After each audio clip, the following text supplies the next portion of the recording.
الحمد لله نحمده ونستعينه ونستغفره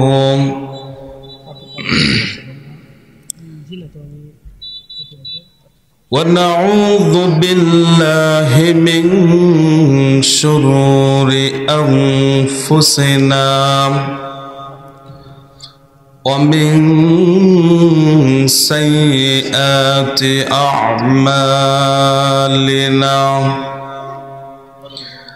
نشهد أن لا إله إلا الله وحده لا شريك له ونشهد أن سيدنا وسندنا وحبيبنا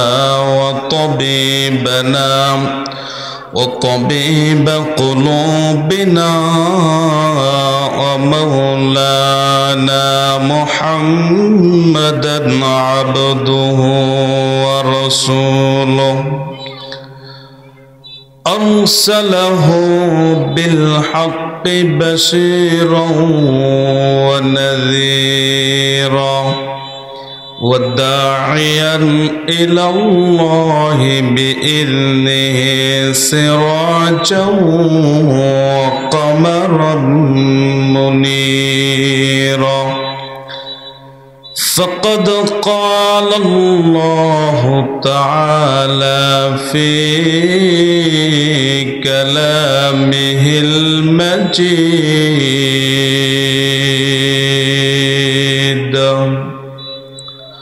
والفرقانه الحميد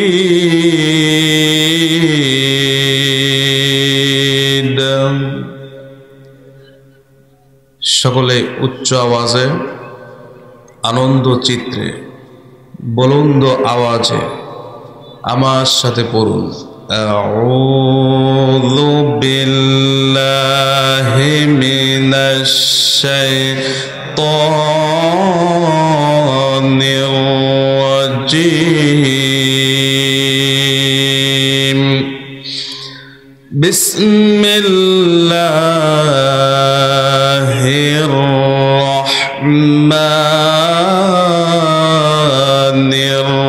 রহিম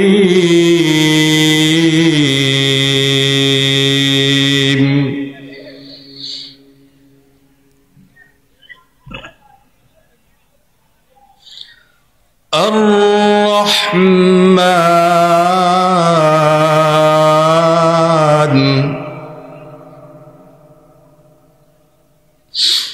علم القرآن خلق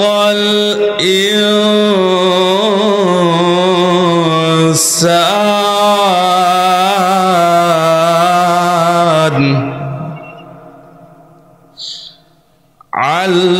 علمه البيان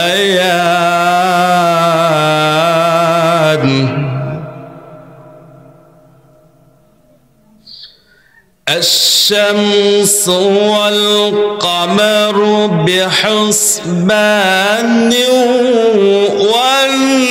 والنجم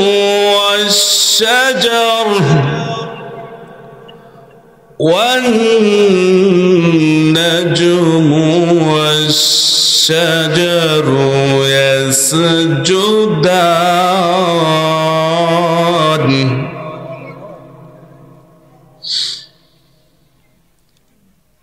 بسم الله الرحمن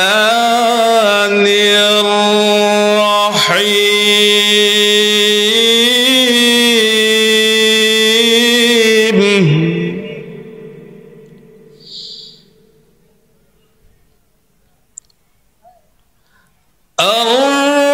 الرحمن علم القرآن خلق الإنسان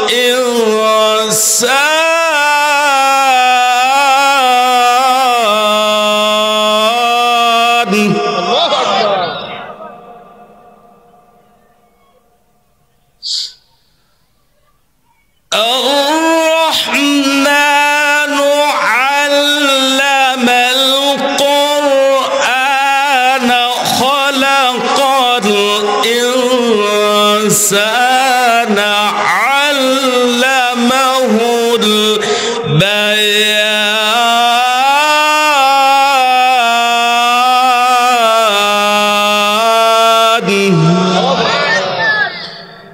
الشمس والقمر بحسبان والنجم والشجر يسجدان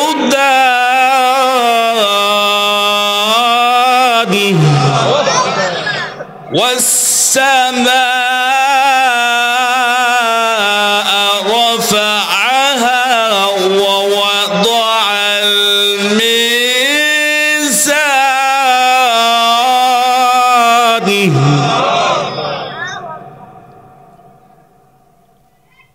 وعن معاذ بن جبل رضي الله تعالى عنه قال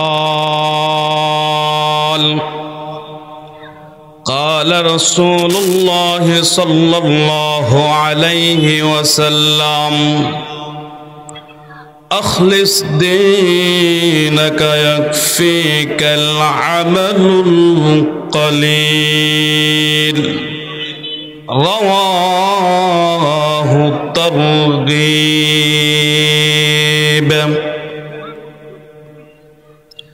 وقال الله تبارك وتعالى عز وجل في شأن حبيبه مخبرا وآمرا إن الله وملائكته يصلون على النبي يا أيها الذين آمنوا صلوا عليه وسلموا تسليما. شكر الدرود إبراهيم بري.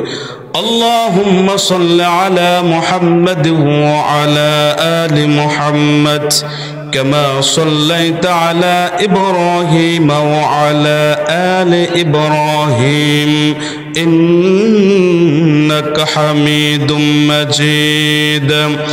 اللهم بارك على محمد وعلى آل محمد كما باركت على إبراهيم وعلى آل إبراهيم إنك حميد مجيد.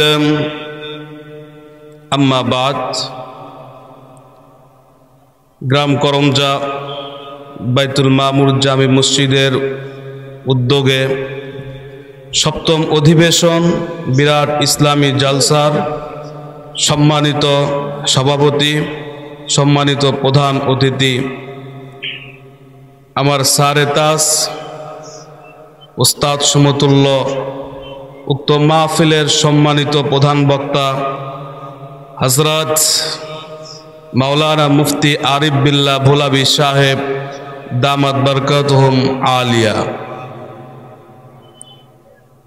আমার সামনে উপবিষ্ট যুবক ভাইরা, মুরব্বীগণ, পর্দার অন্তরালে হযরত খাদিজাতুল কুবরা হযরত আয়েশা সিদ্দিকা রাদিয়াল্লাহু তাআলা আনহার উত্তরসূরিগণ, আবেদা সালেহা মা ও বোনেরা, সর্বপ্রথম সকলেই ঐক্যবদ্ধ হয়ে একসাথে উচ্চ আওয়াজে আনন্দ চিত্তে সকলে একবার অন্তরস্থল থেকে শুকরিয়া আদায় করি, সকলেই পড়ি আলহামদুলিল্লাহ।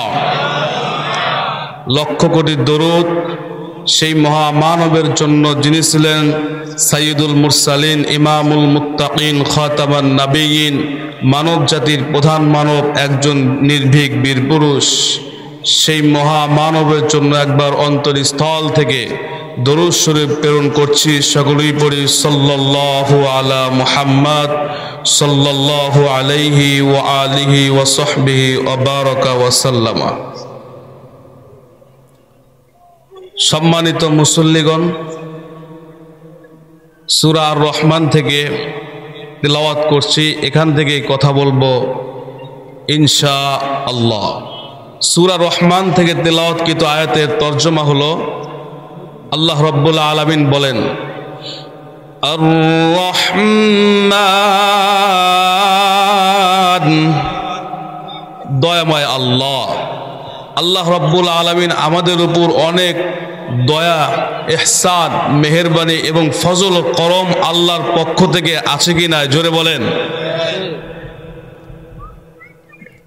কেমন দয়া? সর্বশ্রেষ্ঠ দয়া।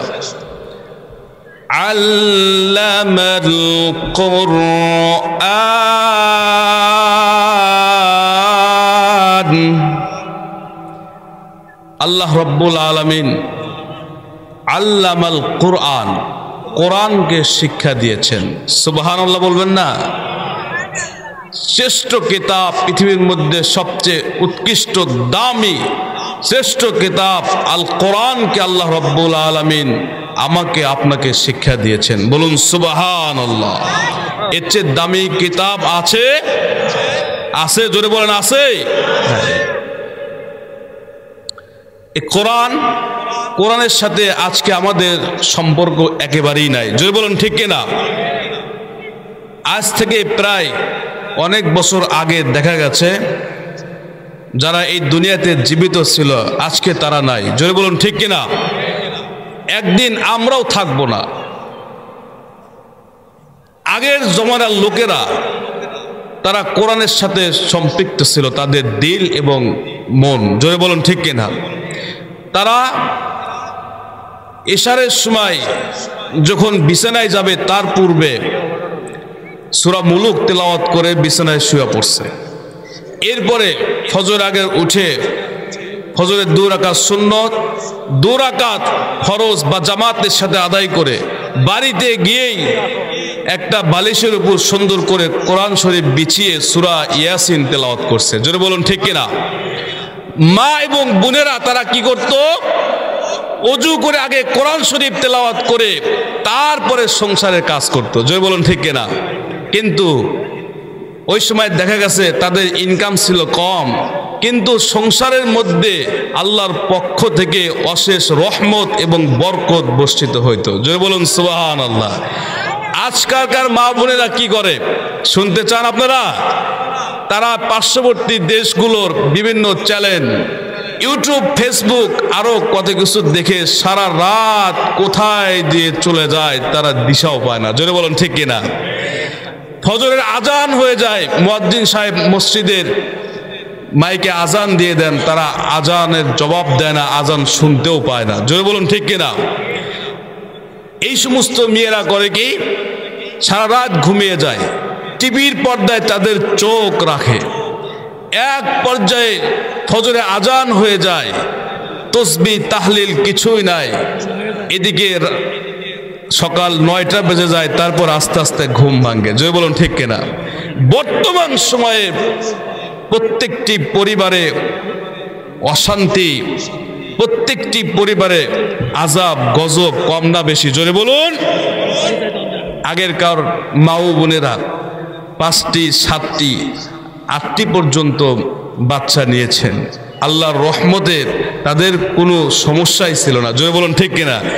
এখনকার মা ও বোনেরা কোরআনের সাথে সম্পৃক্ত নাই, হাদিসের সাথে সম্পৃক্ত নাই বলেই তাদের একটা সন্তান নিতেই জুলুম হয়ে যায়, তাও আবার সিজার করতে হয়, জোরে বলুন ঠিক কিনা?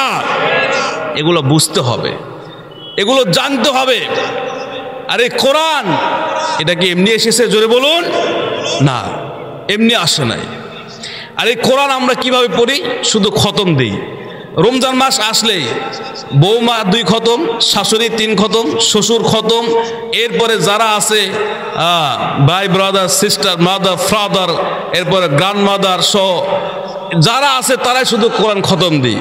কিন্তু এই যে খতম দিতে দিতে আমাদের বয়স বৃদ্ধ বয়স পর্যন্ত চলে গেছে, আমাদের দাড়িগুলো পেকে গেছে, হাড় হাড্ডি দুর্বল হয়ে পড়ছে, কিন্তু কোরআনের বিসমিল্লাহর অনুবাদটা আমরা বুঝে পড়তে রাজি না। যদি বলুন ঠিক কিনা?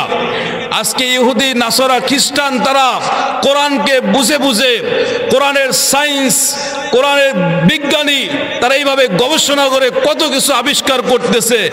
এক পর্যায়ে দুনিয়ার মানুষকে তারা অপনে বলতেছে যে আমরা খ্রিস্টান ছিলাম, আমরা খোদাদ্রোহী ছিলাম, নাস্তিক ছিলাম, কোরআন বুঝে আমরা আল্লাহ রব্বুল আলামিনের কুদরতি পায়ে সিজদা দিয়ে মাথা নত করে দিয়েছি, আমরা মুসলমান ধর্মের মধ্যে প্রবেশ করেছি। বলুন আল্লাহু আকবার। কিন্তু মুসলমান জাত এমন অবস্থা, দেখবেন যুবকেরা এই যে বর্তমান আর্জেন্টিনা ব্রাজিলের যে খেলা বিশ্বকাপ চলছে, তাদের ওখানে সময় দেয়, কোনো মুয়াজ্জিনের কাছে গিয়ে বলে না যে হুজুর ওযুর ফরজ কয়টি, গোসলে ফরজ কয়টি, বা মসজিদের আদব কি, এরপরে শোয়ার আদব কি, স্ত্রীর সাথে কেমনে থাকবো সেই নিয়মগুলো কি, বাথরুমে যাওয়ার নিয়ম কি, বাথরুম থেকে বের হওয়ার নিয়মগুলো একটু শিখিয়ে দেন। কোনো যুবক রাজি আছে না। তারপরে যুবকদেরকে আমার পক্ষ থেকে আন্তরিক মুবারকবাদ জানায়, তারা বর্তমান গান বাজনা একটু কমিয়ে দিয়ে ওয়াজ মাহফিলের সাথে তারা সম্পৃক্ত হয়েছে। জোরে বলুন সুবহানাল্লাহ। আমি আপনাদেরকে বুঝাই, এই কোরআন এসেছে দান শহীদ করার মাধ্যম দিয়ে। জোরে বলুন ঠিক কিনা? কোরআন এসেছে হাত মুবারক উড়িয়ে যাওয়ার মাধ্যম দিয়ে। কোরআন এসেছে মাথার মগজ খণ্ড খণ্ড হয়ে। কোরআন এসেছে অত্যন্ত জুলুম নির্যাতন নিপীড়ন এর মাধ্যম দিয়ে এই কোরআন সমাজের মাঝে প্রতিষ্ঠিত হয়েছে। জোরে বলুন ঠিক কিনা? কাজেই এমনিতে হেলে দুলিয়ে কাটিয়ে দিয়ে চলবে না। জোরে বলুন ঠিক কিনা? আল্লাহ রাব্বুল আলামিন বলেন, আফালা ইয়াতাদাব্বারুনাল কুরআনা ওয়ালাউ কানা মিন ইনদি গায়রিল্লাহি লাওয়াজাদু ফীহি ইখতিলাফান কাসীরা।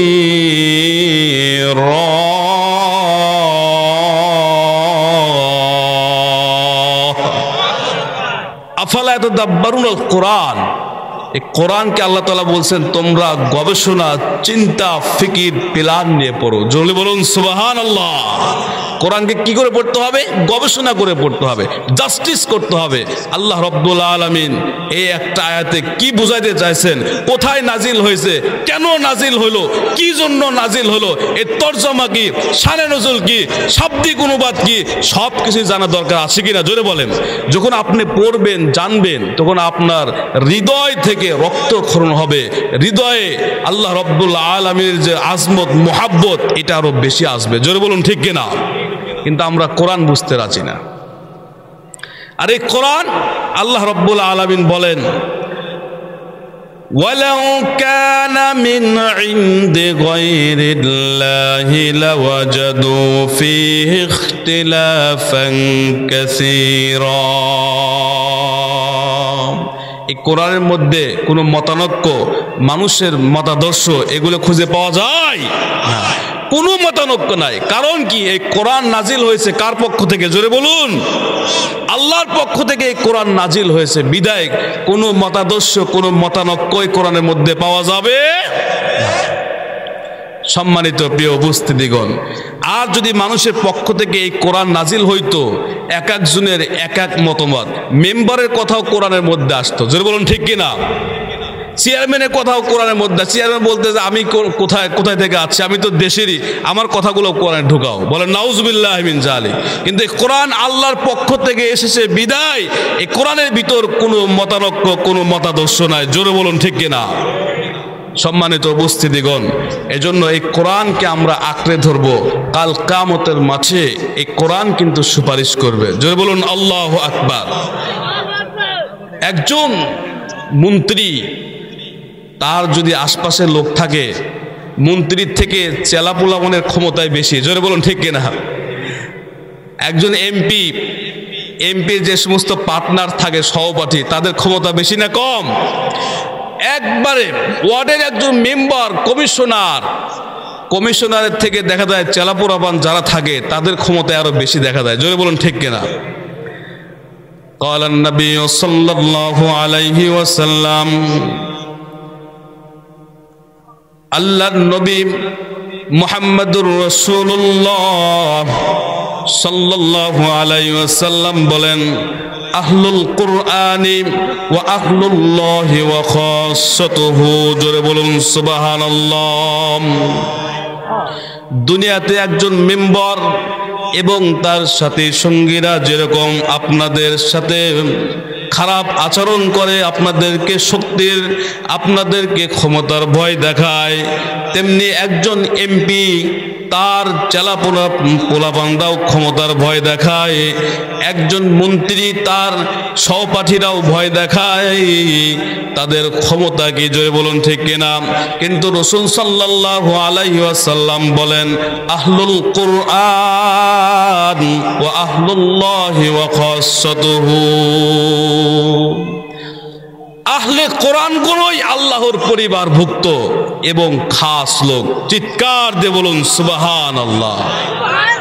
তখন কিয়ামতের মাঠে এরকম মেম্বার, চেয়ারম্যান, এমপি, মন্ত্রীদের সামনে আপনিও বলতে পারবেন, তোমাদের আজকে আর টাইম নাই, তার কারণ আমরা হলাম স্বয়ং আল্লাহর পরিবারভুক্ত, আমরা হলাম ভিআইপি লোক। চিৎকার দিয়ে বলুন সুবহানাল্লাহ।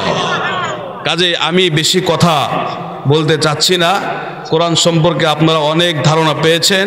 এই কোরআনের সাথে আপনারা এখনো মোহাব্বত হন। হুজুরকে আপনারা বেতন দিয়ে রাখছেন নাকি বিনা বেতনে চাকরি করে? জোরে বলুন। তাহলে বেতন অক্লান্ত পরিশ্রম করে হুজুরকে টাকা দেন, আর হুজুরের কাছে যদি আপনার অজুর ফরজ, কোরআন যদি একটু সুন্দর করে যদি ভালো করে শেখেন, এটা দুনিয়াতেও তো সফলতা এবং আখিরাতেও বেশি সফলতা। জোরে বলুন ঠিক কিনা?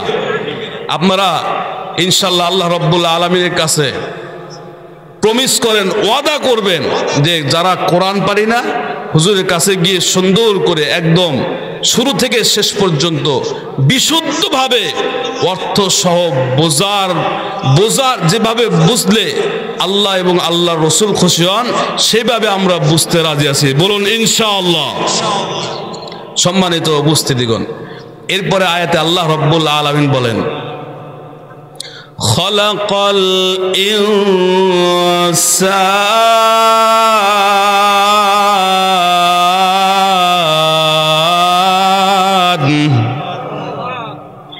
আল্লাহ রাব্বুল আলামিন মানুষকে সৃষ্টি করছেন। কে সৃষ্টি করছেন? জোরে বলুন। আল্লাহ রাব্বুল আলামিন মানুষকে সৃষ্টি করলেন। মানুষকে কেমনে সৃষ্টি করলেন? এত নাজ নিয়ামত দান করলেন।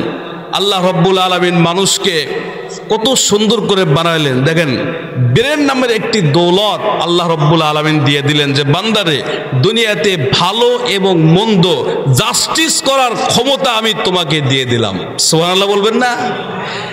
এমনকি দুই পাশে দুইটি চক্ষু আল্লাহ রাব্বুল আলামিন দিয়ে দিলেন, বান্দারে আমার সমস্ত নিদর্শনাবলী দেখে দেখে তোমরা আমার নিয়ামত দেখে দেখে শুকরিয়া আদায় করবে, এবং আমার নিয়ামত দেখে যদি শুকরিয়া আদায় করো, আমি রব্বুল আলামিন নিয়ামতকে আরো বাড়াইয়া দিব। বলুন সুবহানাল্লাহ।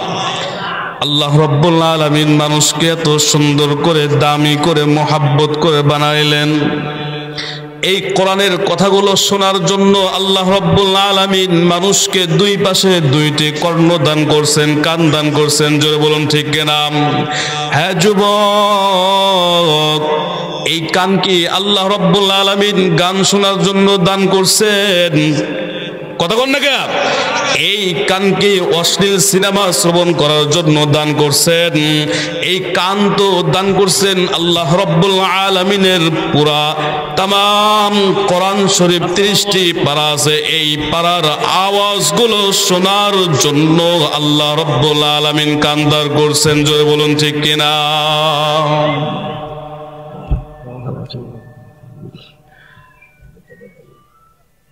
আল্লাহ রাব্বুল আলামিন এইভাবে জিহ্বা মুবারক দান করলেন। এটা কান নিয়ামত। জোরে বলুন আল্লাহ রাব্বুল আলামিন। এই জিহ্বাটা কি কত সুন্দর!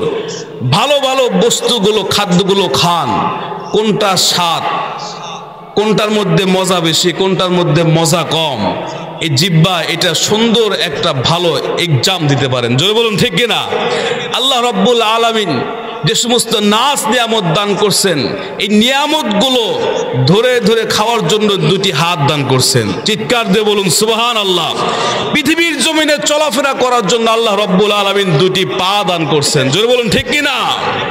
সুতরাং তাই নয়, আল্লাহ রব্বুল আলামিন বলেন, দুনিয়ার বান্দা এবং বান্দিরা তোমরা শুনে রাখো, আমি রব্বুল আলামিন তোমাদের হিউম্যান বডির মধ্যে কোটি কোটি টাকার সম্পদের নিয়ামত দান করে রেখেছি। হ্যাঁ, কোটি কোটি লক্ষ লক্ষ টাকার নিয়ামত আল্লাহ রব্বুল আলামিন হিউম্যান বডির মধ্যে রাখছেন। জোরে বলুন ঠিক কিনা? এত সুন্দর করে আল্লাহ মানুষকে বানাইলেন, তারপরেও মানুষ আল্লাহর শুকরিয়া আদায় করতে চায় না। জোরে বলুন ঠিক কিনা? মুসা পয়গম্বর আলাইহিস সালাম আল্লাহ রাব্বুল আলামিনকে ডাক দিয়া বলেন, মালিক, মানুষকে এত সুন্দর করে আহসান করে দামি করে আপনি বানাইলেন, এই মানুষগুলিকে আপনি কেমনে জাহান্নামে দিবেন আমার তো বুঝে আসে না। অনেক পয়গম্বর দুনিয়াতে এসেছেন, তার মধ্যে মুসা পয়গম্বর আলাইহিস সালাম একটু তেরা ছিল। জোরে বলুন ঠিক কিনা? কি ছিল? হ্যাঁ, আল্লাহ রব্বুল আলামিনের সাথে কথা বলতেন। আল্লাহকে বলতো, আল্লাহ, আমি যদি আল্লাহ হইতাম আর তুমি যদি মুসা হইতা, তাহলে তুমি কি করতা? জয় বলুন ঠিক কিনা? আল্লাহ কয় যে, আচ্ছা নবী, হাই হাই। মুসা পয়গম্বর আলাইহিস সালাম আল্লাহ রব্বুল আলামিনকে বললেন,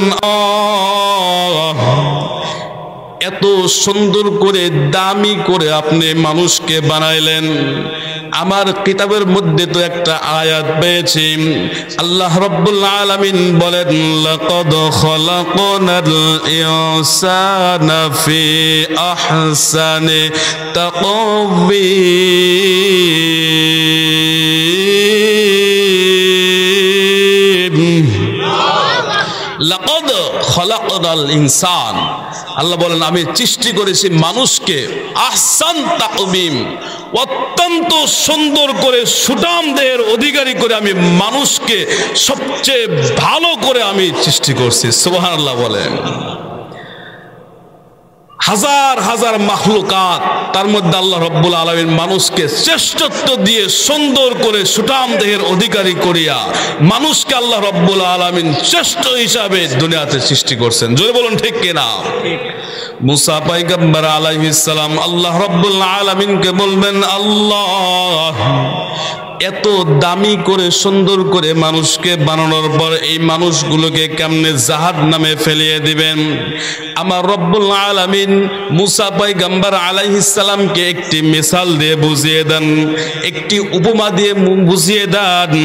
মুসা পয়গম্বর আলাইহিস সালামকে আল্লাহ রব্বুল আলামিন ডাক দিয়ে বলে, মুসা, তুমি কিছু ধান চাষ করো, ধান চাষ করো। মুসা পয়গম্বর আলাইহিস সালাম ধানের কিছু বীজ নিয়ে যখন জমিনে রোপণ করলেন, এই বীজ থেকে আস্তে আস্তে যখন ধান গাছ হইল, বাবা, আপনারা বলতে পারেন, হুজুর এই কথাগুলো মনে হয় বানোয়াট, মিথ্যা। না না, যুগশ্রেষ্ঠ আশরাফ আলী থানভী রহমাতুল্লাহি আলাইহি ওয়াজ ও খুতবা নামের একটি বই আছে বাবা, যার মধ্যে এই সুন্দর ওয়াকিয়াটা লেখা আছে। মুসা পয়গম্বর আলাইহিস সালাম সুন্দর করে ধানের কিছু বীজ রোপণ করার পর জমিন থেকে যখন আস্তে আস্তে ধান গাছে যখন রূপান্তরিত হয়ে যায়, এক পর্যায়ে যখন ধান গাছ যখন বড় হয়, গাছ যত বড় হয়, মুসা পয়গম্বর আলাইহিস সালাম এই গাছের পিছনে যত্ন তত বাড়ায়া দেন। যত্ন করলে রত্ন বাড়ে, যত্ন করলে কি বাড়ে? রত্ন বাড়ে। মুসা আলাইহিস সালাম রোদে পুড়ে বৃষ্টিতে ভিজে অনেক কষ্ট করে এই ধান গাছ আস্তে আস্তে যখন বড় হয়ে গেল, যখন ধান চলে আসলো, মুসা আলাইহিস সালাম সুন্দর করে ধানগুলো কর্তন করে মেশিনে মাড়াই করে রোদে শুকিয়ে বাড়িতে নিয়ে সুন্দর করে বস্তাবন্দি করে সুন্দর করে সেভ করে রাখলেন। সুবহানাল্লাহ বলেন। আল্লাহ রাব্বুল আলামিন মুসাকে বললেন, তোমার কাজ কত দূর হইল? বললে, আল্লাহ, আমার কাজ শেষ করছি। অনেক কষ্ট করে রোদে পুড়ে বৃষ্টিতে ভিজে অনেক কষ্ট করে আমি সুন্দর করে ধানগুলো নিয়ে বাড়িতে নিয়ে এসে মেশিন দিয়ে মাড়াই করে রোদে পুড়িয়ে সুন্দর করে আমি বস্তাবন্দি করে সেভ করে রাখছি। আর ধানের গাছগুলো কি করছো? বলে, ওগুলো আমার দরকার নাই, ওগুলো আমি আগুন দিয়ে জ্বালাইয়া পোড়াইয়া শেষ করে দিয়েছি।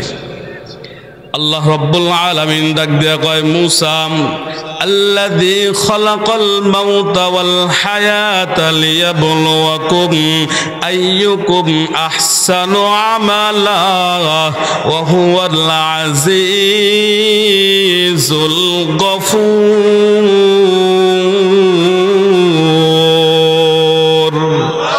আল্লাহ বলেন আল্লাযী খলাকাল মাউতা ওয়াল হায়াতা, আমি মৌত এবং হায়াতকে সৃষ্টি করছি। মৌত এবং হায়াতের মাঝে লম্বা একটি সময় আমি তোমাদেরকে দান করছি। বলুন সুবহানাল্লাহ। এই সময়ের মধ্যে তোমরা কোন কাজে ব্যয় করো, কোন কাজের দিকে যাও, সম্পদ কিভাবে অর্জন করো, কোথায় তোমরা সম্পদ ব্যয় করো, কিভাবে চলো। আইয়ুকুম আহসানু আমালা, আমি এই হায়াত এবং মৌতের মাঝে এত বড় হায়াত দিলাম। এই হায়াতের জিন্দেগিকে আমি এক্সাম নিব, পরীক্ষা নিব। তাদের মধ্যে হায়াতের জিন্দেগিতে তাদের মধ্যে যাদের আমলগুলো ভালো, আমি তোমার ধানের মতো সুন্দর করে যত্ন করে তাদেরকে আমি জান্নাতুল ফেরদাউসের অ্যাওয়ার্ড সার্টিফিকেট দিয়ে দিব।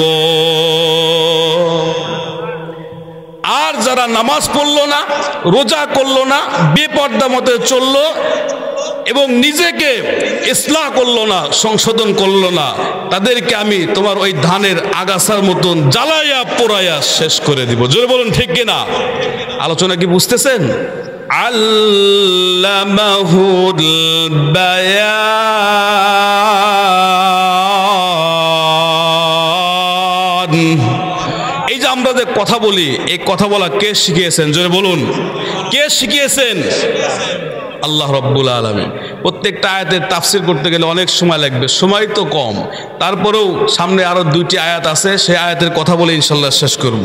আল্লাহ রাব্বুল আলামিন বলেন আশ-শামসু ওয়াল কামারু বিহুসবান।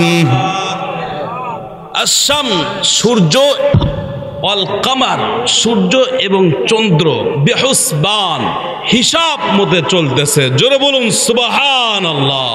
এই যে সূর্য দুনিয়া থেকে ছোট না বড়? জোরে বলুন। এই পৃথিবী 228 অথবা 232টি দেশ মিলে একটা পৃথিবী গঠিত হয়েছে। জোরে বলুন ঠিক কিনা? আমরা মনে করি যে এই হুজুর কোথায় থেকে আসলেন, প্রধান বক্তা সেই ভোলা থেকে। ভোলা কত দূর? জোরে বলুন ঠিক কিনা? এখান থেকে ঢাকা কত দূর? ঢাকা থেকে সৌদি আরব কত দূর?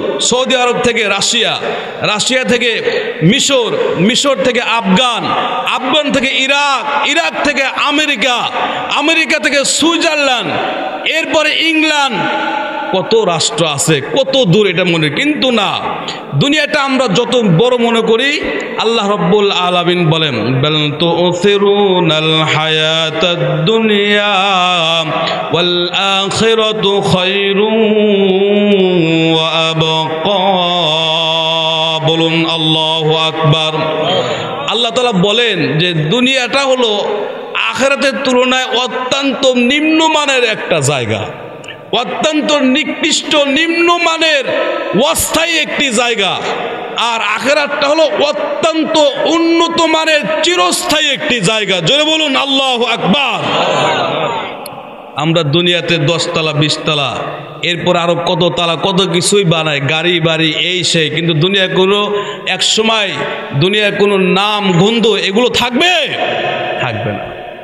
তাহলে এই দুনিয়া থেকে সায়েন্স যারা বিজ্ঞানী যারা এই কোরআন নিয়ে গবেষণা করেন, তারা বলছেন যে দুনিয়া থেকে সূর্যটা হলো 13 লক্ষ গুণ বড়। কত লক্ষ গুণ বড়? তাহলে দুনিয়া বড় না সূর্য বড়? কথা কয় না। দুনিয়া বড় না সূর্য বড়?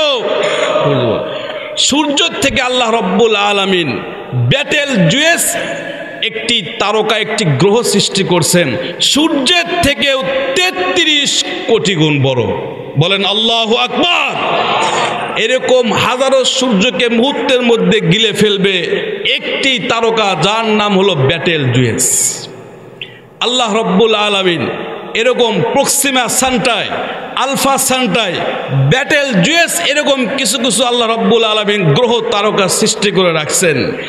এই দুনিয়া থেকে আমরা যে তারকাটা দেখি, সবচেয়ে নিম্নমানের ছোট তারকা প্রক্সিমা সেন্টাই, এই তারকার কাছে বৈজ্ঞানিকরা যাওয়ার জন্য একটি মানুষ্যবাহী অ্যাপোলো 11 তৈরি করলো। তারা কিভাবে এই প্রক্সিমা সেন্টাই এখানে যাওয়া যায়? অ্যাপোলো 11 এমন দ্রুতগামী একটি, প্রত্যেকটি একটি সেকেন্ডে চলবে কত? 11 কিলোমিটার বেগে। কত জোরে বলেন? 11 কিলোমিটার বেগে 1 সেকেন্ডে চলে অ্যাপোলো 11। মিনিটে কত চলে? 660 কিলোমিটার বেগে। আর ঘন্টায় কত চলে? 39,000 কিলোমিটার চলে এই অ্যাপোলো 11।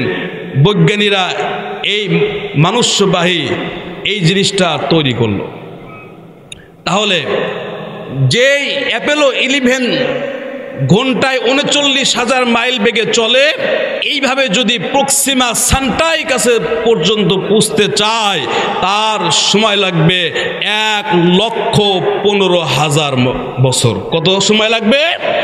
1,15,000 বছর সময় লাগবে। এটা তো একটা গ্যালাক্সি নয়। আল্লাহ রাব্বুল আলামিন তিনি বলেন, বান্দারে এই যে প্রক্সিমা সেন্টাই, আলফা সেন্টাই, ব্যাটেল জুয়েস, এর থেকেও আমি কিছু কিছু বড় বড় নক্ষত্র আমি তৈরি করে রাখছি, যেটার নাম হলো গ্যালাক্সি। এটার নাম কি? সুপার, এরপরে ব্ল্যাক হোল, এরকম কিছু আল্লাহ রাব্বুল আলামিন সুপার পাওয়ার ব্ল্যাক হোল কিছু গ্যালাক্সি তৈরি করছেন, যেগুলো প্রক্সিমা সেন্টাই, আলফা সেন্টাই এর চেয়েও এরকম হাজারো কোটি কোটি তারকাকে মুহূর্তের মধ্যে গিলিয়ে ফেলবে। জোরে বলুন আল্লাহু আকবার। আল্লাহর সৃষ্টির বিশালতা সম্পর্কে একটু ধারণা দিতেছি। সবচেয়ে নিম্নমানের মুমিনকে আল্লাহ রাব্বুল আলামিন যে জান্নাত দিবেন, এই 10 দুনিয়ার সমপরিমাণ একটি জান্নাত সবচেয়ে নিম্নমানের মানুষকে আল্লাহ রাব্বুল আলামিন জান্নাত গিফট করবেন। বলুন সুবহানাল্লাহ। তাহলে এরকম হাজার হাজার কোটি কোটি গ্যালাক্সি আল্লাহ রাব্বুল আলামিন আসমানের উপর তৈরি করে রাখছেন। জোরে বলুন সুবহানাল্লাহ। বৈজ্ঞানিকরা বলে এখানে তো শেষ নাই, গ্যালাক্সি এটাই তো প্রথম আকাশ না। প্রথম আকাশের মহাশূন্য, এরপর হলো প্রথম আকাশ। দ্বিতীয় আকাশের মহাশূন্য, এরপর দ্বিতীয় আকাশ। তৃতীয় আকাশের মহাশূন্য, এরপর তৃতীয় আকাশ। চতুর্থ আকাশের মহাশূন্য, এরপর চতুর্থ আকাশ। পঞ্চম আকাশের মহাশূন্য, এরপর পঞ্চম আকাশ। ষষ্ঠ আকাশের মহাশূন্য, এরপর ষষ্ঠ আকাশ। সপ্তম আকাশের মহাশূন্য, এরপর সপ্তম আকাশ। এরপরে আছে সিদরাতুল মুনতাহা। চিৎকার দিয়ে বলুন আল্লাহু আকবার। সিদরাতুল মুনতাহা কি? শেষ সীমানা, যেখানে সৃষ্টিকুলের এই সীমানা অতিক্রম করে যাওয়ার মতো দুঃসাহস রাখে না। এটাই শেষ সীমানা। আল্লাহ রাব্বুল আলামিন এর উপরে আল্লাহ রাব্বুল আলামিনের আরশে আজিম, আরশ মহল্লায়, আরশের ভিতরে আছে কুরসি, আল্লাহর সিংহাসন। আল্লাহর সিংহাসন কত বড়! আল্লাহর নবীজি বলেন যে সাহারা মরুভূমির ভিতরে তোমার একটি হাতের আংটি যদি ফেলে দেওয়া হয়, বিশাল মরুভূমির তুলনায় আংটিকে খুঁজে পাওয়া যেরকম অসম্ভব হয়ে যায়, 7 আসমান 7 জমিন আল্লাহর আরশের উপর রাখলে ওই সাহারা মরুভূমিতে যেরকম আংটি খুঁজে পাওয়া অসম্ভব হয়ে যাবে, 7 আসমান 7 জমিন আল্লাহর আরশের উপর রাখলে মুহূর্তের মধ্যেই হেরে যাবে। জোরে বলুন আল্লাহু আকবার। এটা হলো আল্লাহর সৃষ্টির বিশালতা। এতটুকুন ধারণা রাখেন। তাহলে জান্নাত জাহান্নাম তো আছে, বিশ্বাস আছে তো ইনশাল্লাহ? যদি মুমিন দাবি করেন তাহলে বিশ্বাস অবশ্যই রাখতে হবে। যদি বলুন ইনশাআল্লাহ। তাহলে সূর্য এবং চন্দ্র তারা হিসাব মতো চলতেছে। তারা কি মতো চলতেছে? জোরে বলেন। এরপরে আয়াতের তাফসিরে চলে যায়, والنجم والشجر يسجدان।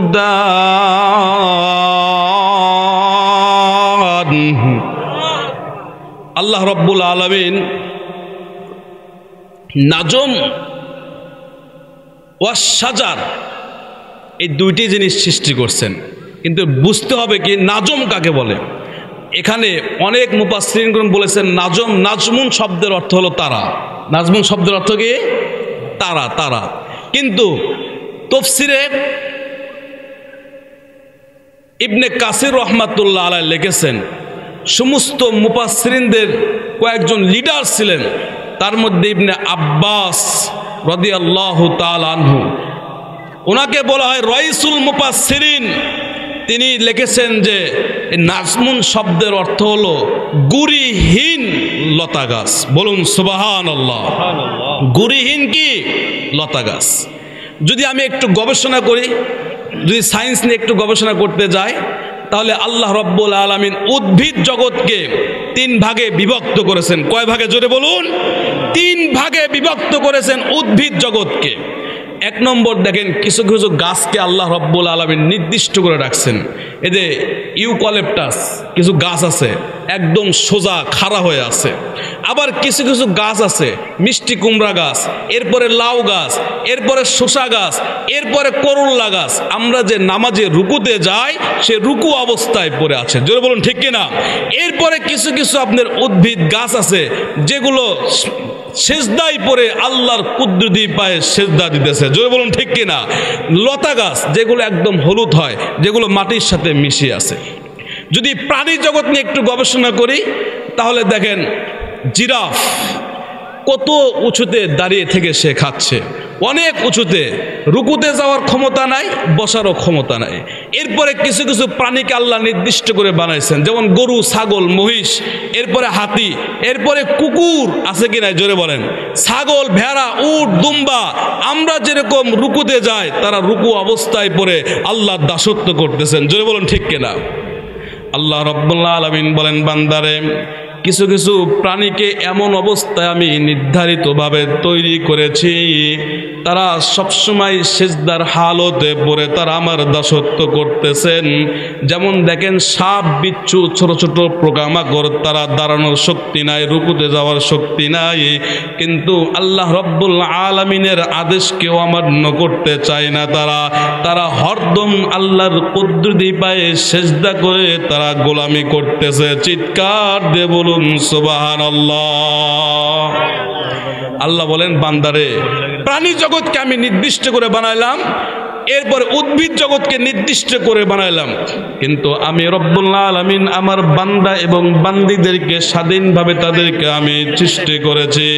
তারা যদি ইচ্ছা করে তারা দাঁড়ায় ইবাদত বন্দেগী করতে পারবে, তারা যদি ইচ্ছা করে তারা রুকুতে ইবাদত বন্দেগী করতে পারবে, তারা যদি ইচ্ছা করে তারা সিজদায় গিয়ে এবং হেলিয়ে দুলিয়ে গাড়িতে, নৌকায়, সর্ব অবস্থায় তারা আমার দাসত্ব করতে পারবে। চিৎকার দিয়ে বলুন সুবহানাল্লাহ। আল্লাহ রাব্বুল আলামিন আমাকে আপনাকে স্বাধীন করে বানালেন যেন আমি আপনি স্বাধীনভাবে চলাচল করতে পারি। আপনি দাঁড়িয়ে থেকে, আপনি রুকু হালতে, আপনি বসে, আপনি হেলিয়ে দুলিয়ে যে কোনো অবস্থাতেই আপনি আল্লাহর দাসত্ব করতে পারবেন। জোরে বলুন ঠিক কিনা? সম্মানিত উপস্থিতিগণ, সেই স্বাধীনতা আল্লাহ রাব্বুল আলামিন আমাদেরকে এমনভাবে দিয়েছেন, আমরা এমন পর্যায়ে গেছি ইবাদত বন্দেগী কি এটাও জানি না। সেদিন ইউটিউবে দেখলাম, সোশ্যাল মিডিয়া তো মাঝে মধ্যে একটু দেখতে হয়, বলতেছে যে প্রশ্ন করতেছে ইউটিউবার একজন মুসলিম ভাইকে, তার দাড়িও পাকা, চুলও পাকা, বলতেছে যে আপনার নবীর নাম কি? বলতেছে আমার নবীর নাম আল্লাহ। নাউজুবিল্লাহ বলবেন না? হাই রে, মুসলমান দাবি করে, বিয়ে করছে, শ্বশুর বাড়ি চেনে না, মুসলমান দাবি করে, কলেমা তয়বা পড়তে পারে না, ভালো না খারাপ? চিৎকার দিয়ে বলেন। সম্মানিত উপস্থিতিগণ, মুসলমান যদি দাবি করেন, মুসলমানের যে নিয়ম কানুন আছে এগুলো মানতে হবে। জোরে বলুন ঠিক কিনা? অনেকেই ঘুমিয়ে গেছেন। ক্লাস 9-এ যখন আমি পড়ি তখন ইসলাম ও নৈতিক শিক্ষা পড়তে গিয়ে একটি গদ্যর ভিতরে কাজী নজরুল ইসলাম তেনার একটি উদাহরণ আমাকে কেমন যেন বারবার মনে হচ্ছে। কাজী নজরুল ইসলাম বলেছেন যে পূর্বের জমানার লোকেরা তাদের হৃদয়ে ছিল একমাত্র আল্লাহর ভয়। কার ভয়? জোরে বলেন। তাদের অন্তঃকরণে ছিল আল্লাহর ভয়। তারা দুনিয়ার কোনো মানুষের কাছে মাথা নত করত না। তারা আল্লাহর ভয়কে অন্তঃকরণে ঢুকিয়ে তারা মুখে কলেমা এবং অন্তরে ঈমান নিয়ে তারা মাঠে ময়দানে কাজ করত। তাদের ভয়ে সমস্ত বেদিন, ইহুদি, নাসারা, খ্রিস্টান, তার খোদাদ্রোহী, নাস্তিক, বেঈমান, মুরতাদ, তারা মুসলমানের পায়ে চুমু খেয়ে ইসলাম ধর্ম গ্রহণ করেছে। জোরে বলুন ঠিক কিনা? এই জামানার মুসলমানেরা যদি একমাত্র আল্লাহর ভয়কে যদি অন্তঃকরণে ঢুকায় আর নবীকে মুহাব্বত করে যদি ঈমানকে যদি দৃঢ়তা অবলম্বন করে যদি মাঠে ময়দানে কাজ করে, এ জামানার রাম বাম বাতিলরাও মুসলমানের পায়ে চুমু খেয়ে মুসলমানের আদর্শ, মুসলমানের নিয়ম কানুন তারাও মানতে বাধ্য থাকবে। জোরে বলুন ঠিক কিনা? একটু তাকবীর দেন, লিল্লাহে তাকবীর। আওয়াজ দিচ্ছেন না কেন? ভয় পাচ্ছেন কি? ভয় পাচ্ছেন? মরার ভয় করতেছেন? তাহলে জবান খুলে একটু তাকবীর দেন, লিল্লাহে তাকবীর, লিল্লাহে তাকবীর। আল কোরআনের আলো, আল হাদিসের আলো, নারায়ে তাকবীর। পূর্বে জামানার মুসলমানরা তারাও ইসলামের জন্য কষ্ট করেছেন। হযরত খুবাইব, খাব্বাব, বেলাল রাদিয়াল্লাহু তাআলা আনহুকে যখন গলায় রশি বেরি পরায়া দুই হাত বেঁধে দুই পা বেঁধে যখন মরুভূমির উত্তপ্ত বালির উপর টান মারছে, তাদের চামড়াগুলো ছিঁড়ে ছিঁড়ে খুলে খুলে পড়ে গেছে, গোস্তগুলো পাথরের সাথে টুকরা টুকরা হয়ে খসে খসে পড়ছে, সাদা হাড্ডি বের হয়ে গেছে। তারপরেও তারা জবানে জারি রাখছে লা ইলাহা ইল্লাল্লাহ মুহাম্মাদুর রাসূলুল্লাহ। চিৎকার দিয়ে বলেন ঠিক কিনা? হ্যাঁ, আজকের মুসলমানেরা একটু কোরআনের কথা বললেই মনে করে যে হুজুর বাণী ওই দলের লোক। আসলে কি তাই? হ্যাঁ, আমি গাইবান্ধা সাদুল্লাহপুর গতবার প্রোগ্রাম করছি, তো কোরআন থেকে কোরআন আয়াত খুলে তাফসির করতেছি। ওয়াজের শেষে আমাকে বলতেছে হুজুর আপনি মনে হয় ওই ধরনের ওই দলের। আমি বললাম আপনি কেমনে দেখলেন? কয় না, আপনার যে হুঙ্কার, আপনার যে আওয়াজ, আপনার যে কথার কোয়ালিটি, এটা বুঝে আমি দিশা পাচ্ছি। আমি বললাম ভাই আমি কোনো দলের সাথে সম্পৃক্ত নয়, আমি কোনো দলকে ভালোবাসি না। যদি বলুন ঠিক কিনা? আমি একমাত্র কোরআনকে আঁকড়ে ধরে রসুলের মোহাব্বত নিয়ে সামনে আগাইতে চাই। যদি বলুন ইনশাআল্লাহ। সম্মানিত উপস্থিতিগণ, রসুলুল্লাহর একজন জলিল ও কদর সাহাবী ছিলেন যার নাম হলো হুযায়ফাতুল ইয়ামান রাদিয়াল্লাহু তাআলা আনহু। তিনি ইয়ামান দেশ থেকে অনেক কষ্ট করে রসুলের কথা শোনা মাত্রই তেনার অন্তরে শুধু ক্রন্দন হচ্ছে যে কেমনে রসুলের দরবারে আসবে, কখন আসবে, কিভাবে আসবে, তার প্ল্যান ছিল এটাই। তো হুযায়ফাতুল ইয়ামান রাদিয়াল্লাহু তাআলা আনহু তিনি ইয়ামান দেশ থেকে অনেক কষ্ট করে আল্লাহর রসুলের কাছে এসে বলছেন, ইয়া রাসূলুল্লাহ, ইয়া হাবিবাল্লাহ, আপনার কাছে আসা পর্যন্ত আমাকে অনেক রাম বাম অ্যাটাক করেছে, অনেক জুলুম করছে, অনেক নির্যাতন করছে, নিপীড়ন করছে। দেখেন কাফেররা আমাকে এইভাবে মেরেছে, তারপরও আপনার মোহাব্বত, আপনার আন্তরিকতা, আপনার মায়া মমতা আমার হৃদয়কে ভোলায় নাই। চিৎকার দিয়ে বলুন সুবহানাল্লাহ। হুযায়ফাতুল ইয়ামান রাদিয়াল্লাহু তাআলা আনহু আল্লাহর রাসূলকে বললেন, ইয়া রাসূলুল্লাহ ওয়া ইয়া হাবিবাল্লাহ, ওগো নবীজি, ইয়ামান দেশ থেকে অনেক কষ্ট করে করে আপনার দরবার পর্যন্ত আল্লাহ রাব্বুল আলামিন পৌঁছাইছেন। আমি আর দেরি করতে চাই না, আপনার এত সুন্দর নুরানি চেহারা আমাকে কেমন যেন কিসের ভয় যেন কাদায়। ইয়া রাসূলুল্লাহ, ইয়া হাবিবাল্লাহ, আপনি আমাকে কলেমা শাহাদা পড়ে, কলেমা তয়বা পড়ে মুসলমান বানায়া দেন। জোরে বলুন সুবহানাল্লাহ। নবী সাল্লাল্লাহু আলাইহি ওয়াসাল্লাম সাল্লাম হুযায়ফাতুল ইয়ামান রাদিয়াল্লাহু তাআলা আনহুকে বললেন, হুযায়ফা তুমি গোসল করে পবিত্র হয়ে নাও, আমি তোমাকে কালেমা শাহাদা পড়ায়া দেই। আল্লাহর নবীজি সাহাবতে থেকে কালেমা শাহাদা পড়ে মুসলমান হওয়ার পর আল্লাহর নবীজি সাহাবতে থেকে অনেক বছর কোরআনের জ্ঞান শিখলেন, হাদিসের জ্ঞান শিখলেন, শরীয়ত তরিকতের জ্ঞান শেখার পর আল্লাহর নবীজি ডাক দেয়া বলল, হুযায়ফা আর দেরি না করে তুমি ওই যে পার্শ্ববর্তী রোম দেখা যায় যেখানে খ্রিস্ট ধর্মের লোকজন বেশি আছে, হুযায়ফা ওখানে গিয়ে একমাত্র আল্লাহর ভয়ে, আল্লাহর সন্তুষ্টিয়ার্থে, নবীজির মহাব্বতে পড়ে একমাত্র ঈমানকে ঈমানের বলে বলিয়ান হয়ে তুমি জবান থেকে কলেমার প্রচার করতে থাকো। জোরে বলুন সুবহানাল্লাহ। হুযায়ফাতুল ইয়ামান রাদিয়াল্লাহু তাআলা আনহু আল্লাহ রসুলকে বললেন যে আপনি আমাকে দেন, তবে একা দিয়েন না, তারা তো আমাকে মেরে ফেলবে, আমার একটু ভয় হয়। আমিও আল্লাহর দরবারে দোয়া করে আল্লাহ যেন আমার শাহাদতের মউত দান করে, বলেন আমিন, কিন্তু আমাকে একা দিয়েন না। আল্লাহ রসুল বললেন তোমার সাথে আমি কয়েকজন সাথী দিয়ে দিই, সহপাঠী দিয়ে দিই, তোমরা গিয়ে রুমে গিয়ে ইসলাম প্রচার করতে থাকো। কয়েকজন সাথী সঙ্গীকে নিয়ে হুযায়ফাতুল ইয়ামান রাদিয়াল্লাহু তাআলা আনহু মক্কা মদিনা থেকে যখন রওনা হয়, সংক্ষিপ্ত করে বলতে চাই বাজান, হুযায়ফাতুল ইয়ামান রাদিয়াল্লাহু তাআলা আনহু যখন রোম দেশে প্রবেশ করলেন, আল্লাহর রাসূলের জলিল কদর সাহাবী হুযায়ফাতুল ইয়ামান রাদিয়াল্লাহু তাআলা আনহুর নুরানি মুবারক চেহারা দেখা মাত্রই গ্রাম মহল্লার মানুষেরা, ছেলে এবং মেয়েরা আল্লাহর নবীজির সাহাবী হুযায়ফাতুল ইয়ামান রাদিয়াল্লাহু তাআলা আনহুর নুরানি মুবারক চেহারা দেখা মাত্রই শত শত হাজার হাজার বেদিন খোদাদ্রোহী নাস্তিকরা আল্লাহর নবীজির সাহাবী সাহাবতে থেকে তাদের ধর্ম ত্যাগ করে, ক্যান্সেল করে ইসলাম ধর্মের মধ্যে প্রবেশ করতে লাগলো। বলুন সুবহানাল্লাহ। গ্রাম মহল্লা থেকে দাওয়াত শুরু হয়েছে, এক পর্যায়ে ওয়ার্ড থেকে ইউনিয়ন, ইউনিয়ন থেকে থানা, থানা থেকে জেলা, জেলা থেকে বিভাগ, যখন রাষ্ট্রের মধ্যে ব্যাপকভাবে ইসলামের প্রচার চলতেছিল, এক পর্যায়ে গোয়েন্দার নজরদারিতে তারা পড়ে গেল। গোয়েন্দা বিভাগ থেকে প্রাইম মিনিস্টার পর্যন্ত এই নিউজটা দেওয়া হলো যে মক্কা মদিনা থেকে কিছু পাগলের দল আছে যারা আমাদের ধর্মের লোকগুলোকে কি যেন বলে, কি যেন শোনায়, তারা আমাদের ধর্মকে ভুলে তাদের ধর্মের মধ্যে দাখিল হইতেছে। বলুন সুবহানাল্লাহ। গোয়েন্দা নজরদারি যখন প্রাইম মিনিস্টার পর্যন্ত যখন পৌঁছে যায় বাবা, এক পর্যায়ে প্রধানমন্ত্রী নির্দেশ দিল যে মক্কা মদিনার ওই পাগলগুলো অ্যাটাক করো, ধরে নিয়ে আসো।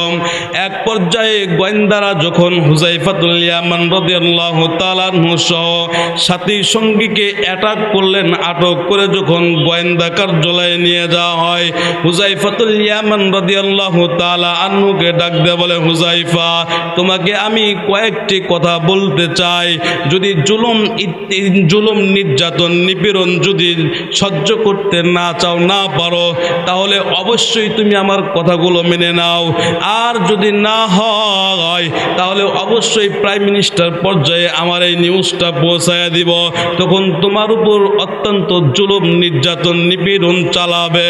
অতএব তুমি আমার কথা শোনো, তোমার কলেমা প্রচার বন্ধ করো, ঈমানকে ছেড়ে দাও, আর এখান থেকে উল্টো আমাদের খ্রিস্ট ধর্মের কিতাব নিয়ে মক্কা মদিনায় দাওয়াত প্রচার করো। জোরে বলুন নাউজুবিল্লাহ। হুযায়ফাতুল ইয়ামান রাদিয়াল্লাহু তাআলা আনহু বলেন, যে ঈমান একবার আনয়ন করছি, যেই রসুলের মহাব্বত অন্তরে ঢুকাইছি, আল্লাহর নামে শপথ করে বলি ফাঁসির কাস্টে ঝুলতে রাজি আছি, জেলে যেতে রাজি আছি, এরপরে জীবন দিতে রাজি আছি, একমাত্র আল্লাহর সন্তুষ্টার্থে কলেমার প্রচার আমি বন্ধ করতে রাজি না। চিৎকার দিয়ে বলুন ঠিক কিনা? সেই ঈমান আমার আপনার দরকার আছে কিনা? জোরে বলেন। হুযায়ফাতুল ইয়ামান রাদিয়াল্লাহু তাআলা আনহুকে প্রাইম মিনিস্টার পর্যন্ত যখন পৌঁছে দেয়, প্রধানমন্ত্রী হুযায়ফাতুল ইয়ামান রাদিয়াল্লাহু তাআলা আনহুকে বললেন, হুযায়ফা তোমাকে আমি দুইটি আদেশ করব, আর দুইটি নিষেধ করব, যদি আমার আদেশ দুটি মানতে পারো তোমাকে আমি দুইটি পুরস্কারে পুরস্কৃত করব। নাউজুবিল্লাহ। হুযায়ফাতুল ইয়ামান রাদিয়াল্লাহু তাআলা প্রধানমন্ত্রীকে ডাক দিয়ে বলে, মাননীয় প্রধানমন্ত্রী আপনি আমার কাছে কথাগুলো বলতে পারেন। প্রধানমন্ত্রী ডাক দিয়ে বলে, হুযায়ফা তুমি যদি 1 নম্বর হলো ঈমানকে ক্যান্সেল করতে হবে, ছাড়তে হবে, 2 নম্বর হলো কলেমার প্রচার বন্ধ করতে হবে, এই দুটি কাজ যদি তুমি আদেশ যদি মানতে পারো তাহলে অবশ্যই আমি আমার পক্ষ থেকে তোমাকে আমি 2টি অ্যাওয়ার্ড দিব। কয়টি অ্যাওয়ার্ড জলে বলেন? 2টি সার্টিফিকেট তোমাকে আমি দান করব। 1 নম্বর সার্টিফিকেট হলো আমার দেশের অর্ধেক আইনি শাসন তোমার হাতে আমি তুলে দিব, আর 2 নম্বর হলো আমার একজন সুন্দরী কন্যা আছে, যেই কন্যার সাথে তোমাকে বিবাহ বন্ধনে আবদ্ধ করে দিব। চিৎকার দিয়ে বলুন নাউজুবিল্লাহ। ঈমান তো পাকা, ঈমান কি কাঁচা না পাকা? ঈমান পাকা। আপনাদের যতই ওয়াজ করি দেখবেন ফজর নামাজ আসবে না, আগেও যেরকম ছিল আজকে যা দেখবেন ওইরকম আছে। কারণ এখান থেকে যখন বাড়িতে যাবেন শয়তান এমন ভাবে আপনাদের ওয়াসওয়াসা দিবে, ফজরের আজান কখন হয়ে যাবে আপনারা দিশাই পাবেন না। যদি বলুন ঠিক কিনা? সবাইকে মার করে বলতেছে, কিছু কিছু ইমানদার বান্দাও আছে তারা এমনও নিয়ত করে আল্লাহ সবার থেকে যাব, যেহেতু রাত গভীর হয়ে গেছে এখন আর শুভ না, তাহাজ্জুদ নামাজ পড়বে, তসবিহ পড়বে, এরপরে ইমামের পিছনে 2 রাকাত ফরজাইন ফরজ নামাজ বা জামাতের সাথে পড়ে তারপরে আবার ইশরাক পড়ে তারপরে ঘুমিয়ে যাবে। যদি বলুন ঠিক কিনা? ইমানদার যদি না থাকতো তাহলে দুনিয়া থাকতো না, ইমানদার আছে বিদায় দুনিয়াটা এখনো টিকে আছে। যদি বলুন ঠিক কিনা? সম্মানিত উপস্থিতি দেখুন, হুযায়ফাতুল ইয়ামান রাদিয়াল্লাহু তাআলা আনহুকে নিষেধ করলেন 2টি বিষয়ে। একটা হলো কলেমার প্রচার বন্ধ করতে হবে আর ঈমানকে ছাড়তে হবে। যদি এই 2টি কাজ করতে পারো তাহলে আমার অর্ধেক আইনি শাসন, দেশের অর্ধেক আইনি শাসন তোমার হাতে তুলে দিব, আমার মেয়েকে তোমার সাথে বিবাহ দিব। এত বড় পুরস্কার তারপরও সাহাবী কি নিয়েছে? নাই। হুযায়ফাতুল ইয়ামান রাদিয়াল্লাহু তাআলা আনহু প্রধানমন্ত্রীকে ডাক দিয়ে বলে, মাননীয় প্রধানমন্ত্রী আপনি কেন? আপনার বাপ যদি কবর থেকে উঠে আসে আর আমার উপর এরকম আদেশ জারি করে আমি মানতে রাজি না। জোরে বলুন সুবহানাল্লাহ। প্রধানমন্ত্রী সৈন্যদেরকে ডাক দিয়ে বলে, সৈন্যরা তোমরা একটা কাজ করো, এই পাগলদের ঈমান তো অত্যন্ত পাকা ঈমান, মজবুত ঈমান, এদের তো কাঁচা ঈমান না, অত্যন্ত পাকা এবং দামি ঈমান। তাদের ঈমান নষ্ট করার কিছু কৌশল অবলম্বন করতে হবে। জোরে বলুন ঠিক কিনা? প্রধানমন্ত্রী সৈন্যদেরকে ডাক দেয়া বলে, তোমরা একটু কড়াই নিয়ে আসো, কয়েকটি কড়াইয়ের মধ্যে উত্তপ্ত তেল গরম করো, আর হুযায়ফা সহ যারা মক্কা মদিনা থেকে এই রুমে চলে আসছে তাদের কয়েকজনকে ধরে কড়াইয়ের মধ্যে ছেড়ে দাও। অবশ্যই হুযায়ফা ঈমান ত্যাগ করবে। জোরে বলুন নাউজুবিল্লাহ। ঠিক সৈন্যরা কয়েকটি কড়াই নিয়ে এসে যখন উত্তপ্ত তেল গরম করছে, বাবা হুযায়ফাতুল ইয়ামান রাদিয়াল্লাহু তাআলা আনহুর সামনে 2 জন সাথীকে উত্তপ্ত তেলের মধ্যে যখন নিক্ষিপ্ত করছে, নিক্ষিপ্ত করতে দেরি কিন্তু মুহূর্তের মধ্যেই ভাজা মাছে রূপান্তরিত হইতে দেরি হয় না। হুযায়ফাতুল ইয়ামান রাদিয়াল্লাহু তাআলা আনহু তার 2 চক্ষু দিয়ে টপ টপ করে পানি পড়তেছে। প্রধানমন্ত্রী ডাক দিয়ে কয়, হুযায়ফা আমি বুঝি তুমি ঈমান ত্যাগ করবে। হুযায়ফাতুল ইয়ামান রাদিয়াল্লাহু তাআলা আনহু ডাক দিয়ে কয়, প্রধানমন্ত্রী না, ঈমান ত্যাগ করার মানুষ আমি হুযায়ফা না। চিৎকার দিয়ে বলুন আল্লাহু আকবার। হুযায়ফাতুল ইয়ামান রাদিয়াল্লাহু তাআলা আনহু প্রধানমন্ত্রীকে ডাক দিয়ে বলে, হ্যাঁ মাননীয় প্রধানমন্ত্রী, আমি এই জন্যই কাঁদি যে 2 জন সাথীকে তেলের মধ্যে নিক্ষিপ্ত করছেন, এই 2 জন সাথীর সাথে আমার প্রতিযোগিতা ছিল, নেকের প্রতিযোগিতা ছিল। তারা যদি 2 রাকাত নফল পড়তো, আমি 4 রাকাত নফল পড়তাম। তারা যদি 2টি রোজা রাখতো, আমি 4টি রোজা রাখতাম। তারা যদি 2 টাকা দান করতো, আমি 4 টাকা দান করতাম। এরকম নেকের প্রতিযোগিতা ছিল।